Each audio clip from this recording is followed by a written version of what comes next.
بنی اسرائیل کی قوم میں ایک شخص رہتا تھا جس کی زبان میں کچھ ایسی تاثیر تھی کہ وہ جو بھی دعا اللہ تعالیٰ سے مانگتا تو وہ دعا فوراً پوری ہو جاتی۔ ایک بار حضرت موسیٰ علیہ السلام کو اللہ کی طرف سے ایک علاقے کے کافروں سے جنگ کرنے کا حکم ملا۔ انہوں نے اپنی فوج کو تیار کیا اور اللہ کی راہ میں جنگ کرنے کے لیے نکل گئے۔ حضرت موسیٰ علیہ السلام جس علاقے میں جنگ کرنے کے لیے گئے تھے، اس شخص کی بیوی کے کچھ رشتہ دار بھی اس علاقے میں رہتے تھے۔ اس کی بیوی کو یہ ڈر ستانے لگا کہ موسیٰ علیہ السلام کے ساتھی کہیں میرے رشتہ داروں کو بھی قتل نہ کر دیں۔ اس خیال میں اس عورت نے اپنے شوہر سے کہا، آپ کی دعا تو ہمیشہ قبول ہو جاتی ہے، آپ دعا مانگیں کہ حضرت موسیٰ کی فوج ہار جائے۔ اس شخص نے یہ سوچے بغیر کہ حضرت موسیٰ تو اللہ کے حکم سے ہی جنگ کرنے گئے ہیں، اللہ کی بارگاہ میں دعا کر دی کہ اے میرے مولا، تو نے مجھے کبھی مایوس نہیں کیا، آج بھی میری دعا قبول فرما اور موسیٰ علیہ السلام کے لشکر کو شکست دے دے۔ اللہ تعالیٰ نے اس کی دعا قبول کر لی، کیونکہ اس نے بڑی امید سے اللہ سے دعا کی تھی اور اللہ نے کبھی اس کی دعا کو رد نہیں کیا تھا۔ چنانچہ اس کی دعا قبول ہوئی اور حضرت موسیٰ علیہ السلام کے لشکر کی شکست ہو گئی۔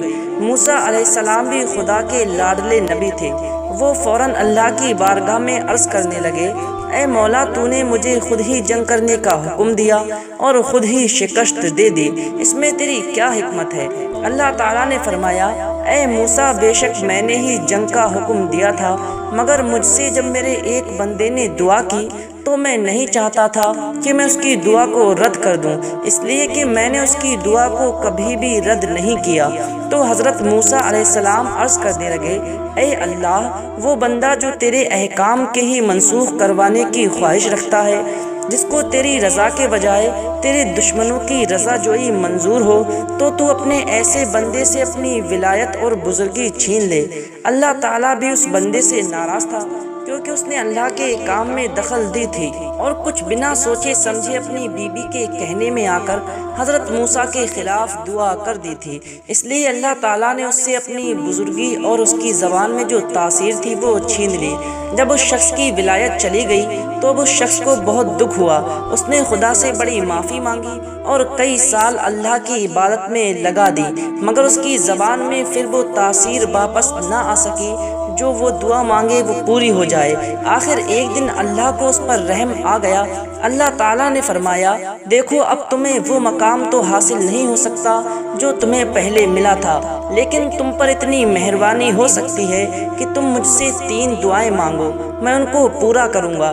اللہ کا وہ بندہ جو ولایت تو کھو ہی چکا تھا، یہاں بھی اپنی بیوی کے مکر و فریب میں پھنس گیا اور غلطی سے اپنی بیوی کو اس نے بتا دیا کہ خدا نے میرے ساتھ 3 دعائیں قبول کرنے کا وعدہ کیا ہے۔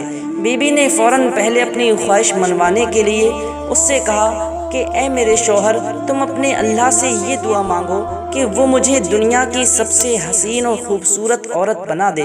اس شخص نے بیوی کی خواہش اللہ کی بارگاہ میں عرض کر دی اور اللہ نے اس عورت کو دنیا کی سب سے خوبصورت عورت بنا دیا۔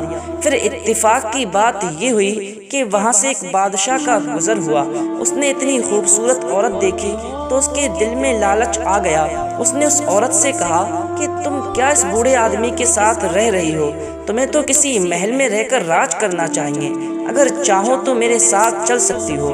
اس عورت نے کچھ بھی نہ سوچا اور سیدھے اپنے شوہر کو چھوڑ کر اس بادشاہ کے ساتھ گھوڑے پر سوار ہو کر چلی گئی۔ اس شخص کو بڑا غصہ آیا کہ میری بیوی نے تو میرے ساتھ کس قدر بے وفائی کی ہے، اس کے وجہ سے میری ولایت بھی چھن گئی اور آج اس نے مجھے دھوکہ دے دیا۔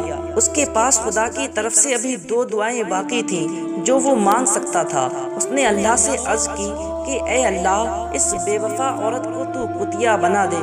اللہ تعالیٰ نے اس عورت کو فوراً کتیا بنا دیا۔ اب جب بادشاہ نے دیکھا کہ جو خوبصورت عورت تھی وہ تو کتیا کی شکل میں تبدیل ہو چکی ہے تو اس نے اس کو مار کر بھگا دیا۔ اب وہ دوبارہ اپنے شوہر کے پاس پہنچ گئی اور سارا دن گھر کے باہر دروازے پر بیٹھی رہی۔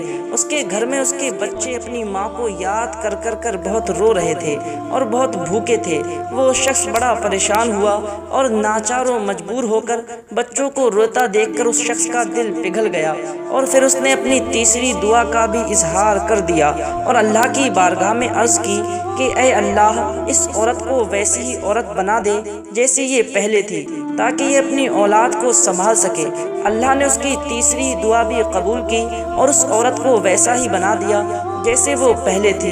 دوستو، آپ نے دیکھا کہ عورت کی باتوں میں آ کر ایک اللہ کے نیک بندے نے پہلے اپنی زبان کی تاثیر ختم کر دی، پھر اس کو ایک موقع اور ملا کہ 3 دعائیں مانگ لے، لیکن اس نے اپنی بیوی کی باتوں میں آ کر وہ بھی برباد کر دی۔ دوستو، ہمیں اپنی بیوی کا کہنا تو ماننا چاہیے، لیکن اگر وہ شریعت کے خلاف کوئی بات کرے یا کوئی ایسی بات کرے جو اللہ کے قانون کے خلاف ہو تو ہمیں اس کی بات ہرگز نہیں ماننا چاہیے۔ دوستو، اگر آپ چاہتے ہیں کہ ایسی ہی ویڈیو آپ کو دیکھنے کو ملتی رہیں تو نیچے دیے گئے سبسکرائب بٹن پر کلک کریں، پھر بیل آئیکن پر کلک کر کے ہمارے اس چینل سے جوائن ہو جائے تاکہ آپ کو ایسی ہی ویڈیوز دیکھنے کو ملتی رہیں۔ اور دوستو، اگر آج کی ویڈیو اچھی لگی ہو تو اسے اپنے دوستوں میں شیئر بھی کریں۔